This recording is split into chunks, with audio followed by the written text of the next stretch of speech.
రంపచోడవరం నియోజకవర్గం నుంచి వచ్చిన నా ఆత్మీయులందరికీ కూడా ఈరోజు వెల్కమ్ చెప్తా ఉన్నా. ఈరోజు రాష్ట్రంలో ఉన్న ప్రత్యేక పరిస్థితులు ఎలా ఉన్నాయో అన్నది నాకన్నా కూడా మీలో ఎవరికి మైక్ ఇచ్చినా కూడా నాకన్నా చక్కగా చెప్పగలుగుతారు. చూస్తా కళ్ళు మూసుకొని కళ్ళు తెరిచేసరికి 2 ఏళ్ళు అయిపోయింది. ఈ 2 ఏళ్లలో జరిగిన పాలన ఒకసారి ప్రతి ఇంట్లో కూడా చర్చనీయాంశంగానే మారింది. ఇంతకుముందు జగన్ను చూసాము, 5 సంవత్సరాల వైఎస్ఆర్సీపీ పాలనను చూసాము. ఇప్పుడు మళ్ళీ చంద్రబాబు నాయుడు గారి పాలన కూడా ఈ 2 సంవత్సరాలుగా చూస్తూనే ఉన్నాము. తేడా ఏమిటి అన్నది ఈరోజు ప్రతి ఇంట్లో కూడా నిజంగానే చర్చనీయాంశంగానే జరిగింది. ఈరోజు కూడా నేను చెప్తా ఉన్నా, మన 5 సంవత్సరాల పాలనలో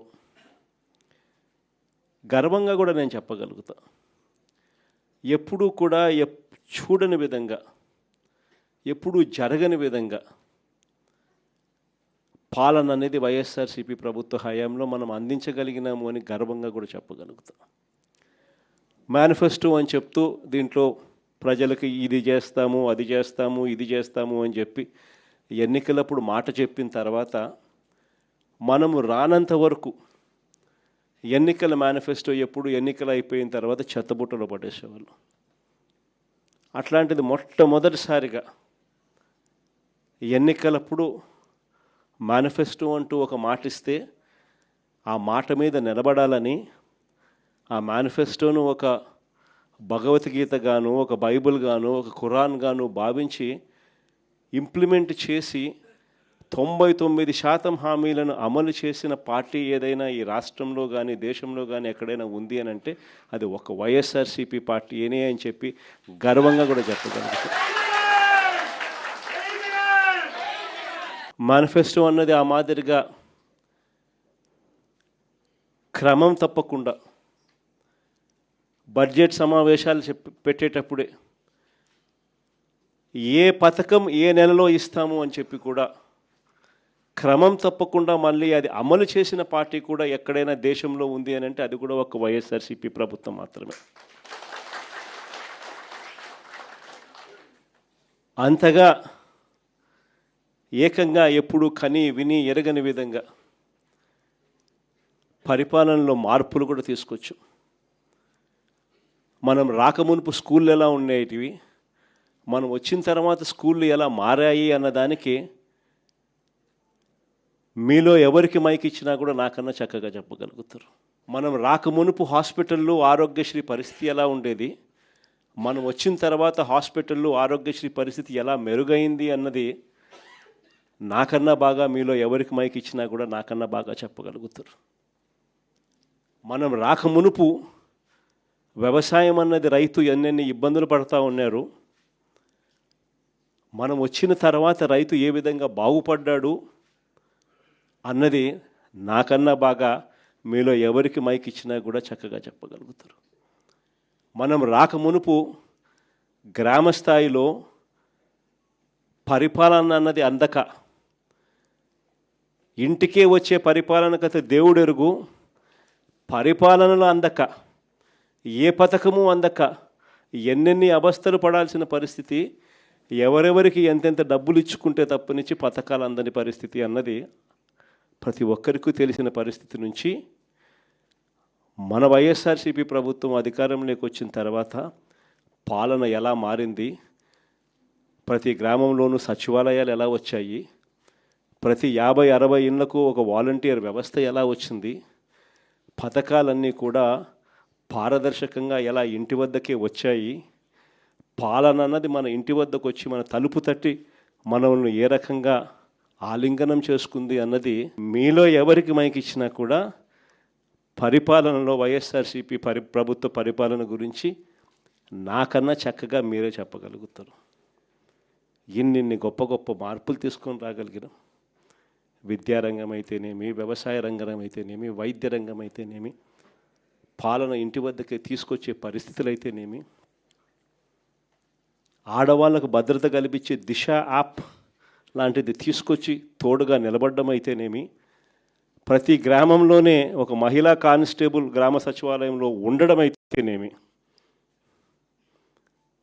ఆడవాళ్ళకు భద్రత అయితేనేమి, చివరికి మన గిరిజన ప్రాంతాల అభివృద్ధి అయితేనేమి, ఎప్పుడు చూడని విధంగా గిరిజన ప్రాంతాలకు సంబంధించి కూడా అభివృద్ధి కూడా అదే మాదిరిగా జరిగింది. 3,22,538 ఎకరాలు ROFR DKT భూములు మన హయాంలో పంపిణీ చేశాం. 20,000 మందికి 80,000 ఎకరాలు ROFR పట్టాలు DKT పట్టాలు కూడా పంపిణీ జరిగింది. రాష్ట్రంలో ఎప్పుడు జరగని విధంగా 17 మెడికల్ కాలేజీలు కన్సీవ్ చేస్తే ఒక్క మన ప్రాంతంలోనే పాడేరులో, పార్వతీపురంలో, ఏజెన్సీ ప్రాంతానికి ముఖద్వారమైన నర్సీపట్నంలో 3 మెడికల్ కాలేజీలు కేవలం మన ట్రైబల్ ప్రాంతాల్లో మన ప్రజలకు మంచి జరగాలని చెప్పి ఆరాటంతో తీసుకురావడం జరిగింది. కురుపంలో ట్రైబల్ ఇంజనీరింగ్ కాలేజ్, సాలూరులో ట్రైబల్ యూనివర్సిటీ, కేవలం మన గిరిజనులు బాగుపడాలి, గిరిజనులు చదువుల్లో మిగతా వారికన్నా కూడా ఇంకా గొప్పగా అడుగులు వేయాలి అన్న ఆరాటం ఎక్కడన్నా కనిపించింది అని అంటే అది ఒక్క వైఎస్ఆర్సీపీ ప్రభుత్వ హయాంలో మాత్రమే కనిపించింది కూడా గర్వంగా చెప్పగలుగుతాం. ఎప్పుడు చూడని విధంగా ITDA పరిధిలో మల్టీ స్పెషాలిటీ హాస్పిటల్స్, సీతంపేట అయితేనేమి, పార్వతీపురం అయితేనేమి, రొంపచోడవరం అయితేనేమి, బుట్టాయిగూడెం అయితేనేమి, దోర్నాల్లో అయితేనేమి 5 మల్టీ స్పెషాలిటీ హాస్పిటళ్ళు ITDA పరిధిలో కూడా శ్రీకారం చుట్టడము, వేగంగా పనులు జరిగించడము జరిగాయి అని అంటే అది ఒక్క వైఎస్ఆర్సీపీ ప్రభుత్వ హయాంలోనే అని గర్వంగా చెప్పగలుగుతాం. నిజంగా ఇవన్నీ కూడా ఒక తపన, ఒక తాపత్రయం.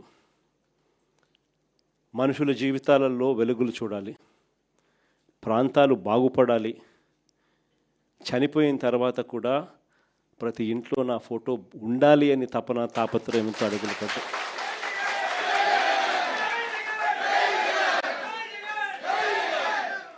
కానీ ఈ 2 సంవత్సరాలు చంద్రబాబు నాయుడు గారి పాలన కూడా చూసాం. ఎన్నికలకు ముందు వీళ్ళేమన్నారు?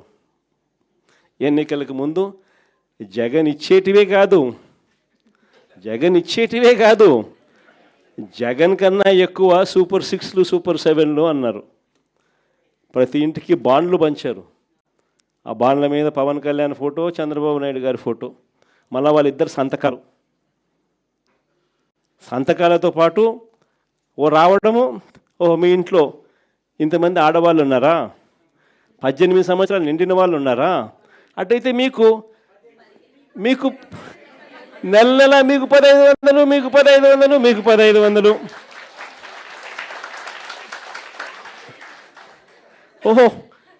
ఓహో మీ ఇంట్లో 50 ఏళ్ళు నిండిన వాళ్ళు కూడా ఉన్నారా? 50 ఏళ్ళు నిండిన వాళ్ళు కూడా మీ ఇంట్లో ఉన్నారా? అయితే మీకు 48,000, మీకు 48,000, మీకు 48,000, నెల మీకు 4,000. అంతేనా? అయ్యో, మీ ఇంట్లో 18 ఏళ్ళు నిండిన పిల్లాడు ఉన్నాడా? 19 ఏళ్ళు నిండిన పిల్లాడు ఉన్నాడా? 20 ఏళ్ళు నిండిన పిల్లాడు ఉన్నాడా? ఉంటే నీకు 36,000, నీకు 36,000, నీకు 36,000. అంతటితో ఆగదు. మీకు ROFR పట్టాలు ఉన్నాయా? మీరు రైతులా? అయితే నీకు 26,000, నీకు 26,000, నీకు 26,000. ఇలా మనం ఏమన్నా చేసేదానికన్నా కూడా 3 ఎక్కువ. ఈ మాదిరిగా ప్రతి ఇంటికి కూడా వెళ్ళి బాండ్ల రూపంలో బాండ్లు పెట్టి వాళ్ళ మేనిఫెస్టో చూపించి ఈ మాదిరిగా ఒక పద్ధతి ప్రకారం ఎన్నికలు జరిగించారు మోసం చేస్తూ. ఎన్నికలు అయిపోయాయి, 2 సంవత్సరాలు అయిపోయింది. ఈ 2 సంవత్సరాల తర్వాత పరిస్థితి ఏమిటి అని చూస్తే ఈరోజు 18 ఏళ్ళు నిండిన ప్రతి అమ్మాయికి, ప్రతి అక్కకు, ప్రతి చెల్లెమ్మకు నెలకు 1,500 రూపాయలు చొప్పున, సంవత్సరానికి 18,000 చొప్పున, 2 ఏళ్ళకి ఇప్పటికే 36,000 బాకీ. పిల్లలందరికీ నెలకు 3,000 రూపాయలు చొప్పున, సంవత్సరానికి 36,000 చొప్పున, ఈ 2 ఏళ్లలో 72,000 ప్రతి పిల్లాడికి నిరుద్యోగ భృతి కింద బాకీ. 50 ఏళ్ళు నిండిన ప్రతి అక్క చెల్లెమ్మకు ఈ 2 ఏళ్లలో నెలకు 4,000 రూపాయలు చొప్పున, సంవత్సరానికి 48,000 లెక్కన ఈ 2 ఏళ్లలో 96,000 బాకీ. ఇక అమ్మఒడి గురించి నేను చెప్పాల్సిన పనుల. మొదటి సంవత్సరం ఎగరగొట్టేసినారు, రూపాయిలే. రెండో సంవత్సరం 20 లక్షల మంది పిల్లలకు ఎగరగొట్టేసినారు. మిగిలిన వాళ్లకు కొంతమందికి 9,000, కొంతమందికి 8,000, కొంతమందికి 10,000, కొంతమందికి మాత్రం 13,000. రైతు భరోసా గురించి 2 ఏళ్లలో ఇవ్వాల్సింది పిఎం కిసాన్ కాక 20,000 ఇస్తానని చెప్పి అప్పుడు చెప్పాడు. అన్నదాత సుఖీభవ అని పేరు పెట్టాడు. 2 ఏళ్లలో ఇవ్వాల్సింది 20,000, 20,000, 40,000 అన్నదాత సుఖీభవ కింద. 2 ఏళ్లకు కలిపి ఇచ్చింది కేవలం 14,000, బాకీ 26,000. ఇలా ప్రతి అడుగులోనూ కూడా, గ్యాస్ సిలిండర్ల విషయంలో కూడా ఇప్పటికి గ్యాస్ సిలిండర్లు దాదాపుగా 2 ఏళ్ళకి కలిపి 6 సిలిండర్లు. ఇచ్చింది ఎంత అంటే 2, అది కూడా అందరికీ ఇచ్చింది లేదు. ఈ మాదిరిగా ప్రతి ఇంట్లో కూడా చంద్రబాబు నాయుడు గారికి, ఆ కూటమి ప్రభుత్వానికి ఎందుకు ఓటు వేసాము, జగన్ను ఎందుకు పోగొట్టుకున్నాము, వైఎస్ఆర్ కాంగ్రెస్ పార్టీని ఎందుకు పోగొట్టుకున్నాము అనే చర్చ ఈరోజు ప్రతి ఇంట్లో కూడా సాగుతూ ఉంది. అందుకే చెప్తా ఉన్నా, చూస్తా చూస్తా కన్ను మూసుకొని తెరిచేసరికి 2 ఏళ్ళు అయిపోయింది. దేవుడు దయ వల్ల ఉన్నది ఇంకా 3 ఏళ్ళే. ఆ 3 ఏళ్లలో కూడా ఇంకొకటిన్నర సంవత్సరం కన్నా పోతే నా పాదయాత్ర కూడా స్టార్ట్ అయిపోతుంది.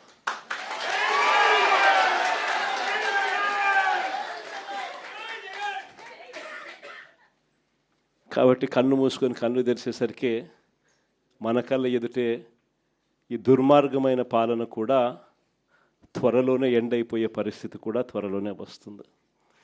నేను మీ అందరితో కూడా కోరేది ఒకటే, అన్యాయమైన పాలన చూస్తూ ఉన్నాం. ఎవరైనా కూడా ఈ విషయాల మీద చంద్రబాబు నాయుడు గారిని గట్టిగా ఎవరైనా ప్రశ్నిస్తే వెంటనే వాళ్ళ మీద కేసులు, దొంగ సాక్ష్యాలు అన్నీ కూడా విపరీతమైన హెరాస్మెంటు, ఇటువంటి రెడ్ బుక్ రాజ్యాంగం కూడా చూస్తూ ఉన్నాం. ఇలాంటి పరిస్థితుల నేపథ్యంలో మీ అందరినీ కూడా కోరేది ఒకటే, ఏదైనా కూడా ఒక చీకటి అన్నది వీగిపోవాల్సిందే. ఉన్నది టెంపరీగా కొంతకాలం మాత్రమే ఉంటుంది. ఆ తర్వాత వెలుగు రాక తప్పదు, పగటిపూట సూర్యుడు ఖచ్చితంగా ప్రకాశింపక తప్పదు అన్నది మాత్రం ఖచ్చితంగా గుర్తుపెట్టుకోండి. ఈ జరగబోయే ఇక కేవలం ఉన్న ఈ నెక్స్ట్ 2 ఏళ్ల పాటు, ఆ తర్వాత ఎట్టాగో ఎలక్షన్ ఇయరే, ఈ 2 ఏళ్ల పాటు పార్టీని నడిపించే బాధ్యత, పార్టీని బలంగా ప్రజల్లోకి తీసుకొని పోయే బాధ్యత, పార్టీ తరపున గట్టిగా నిలబడాల్సిన బాధ్యత, పార్టీ తరపున గట్టిగా పోరాడాల్సిన బాధ్యత, మరీ ముఖ్యంగా ప్రజల తరపున, బాధితులైన ప్రజల తరపున అండగా నిలబడాల్సిన బాధ్యత మీ అందరి భుజస్కంధాల మీద ఉంది అన్నది దయచేసి ఎవరు కూడా మర్చిపోవద్దని చెప్తా ఉన్నా. మీ అందరితో కూడా నేను చెప్పేది ఒకటి, రేపొద్దున వైఎస్ఆర్సీపీ పార్టీ వచ్చిన తర్వాత, అధికారంలోకి వచ్చిన తర్వాత, జగన్ 2.0 స్టార్ట్ అయిన తర్వాత ఈసారి మాత్రం కార్యకర్తలను అందరికన్నా బాగా చూసుకుంటానని మాత్రం ఖచ్చితంగా చెప్తాను.